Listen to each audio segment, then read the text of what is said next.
కపిలతీర్థం దగ్గరికి వెడితే కపిలతీర్థం స్వయంభూలింగం. ఎక్కడది?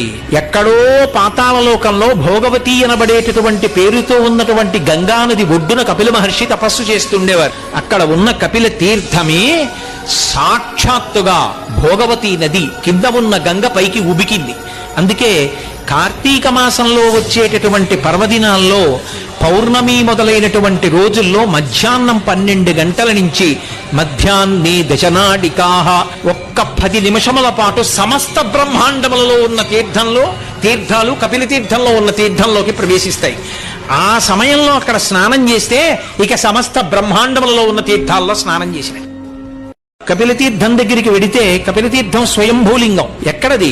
ఎక్కడో పాతాళలోకంలో భోగవతి అనబడేటటువంటి పేరుతో ఉన్నటువంటి గంగానది ఒడ్డున కపిల మహర్షి తపస్సు చేస్తుండేవారు. అక్కడ ఉన్న కపిల తీర్థమే సాక్షాత్తుగా భోగవతి నది కింద ఉన్న గంగ పైకి ఉబికింది.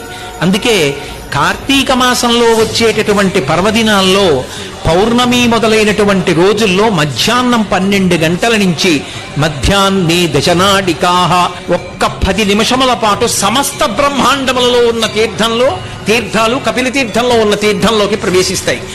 ఆ సమయంలో అక్కడ స్నానం చేస్తే ఇక సమస్త బ్రహ్మాండములలో ఉన్న తీర్థాల్లో స్నానం చేసినాయి.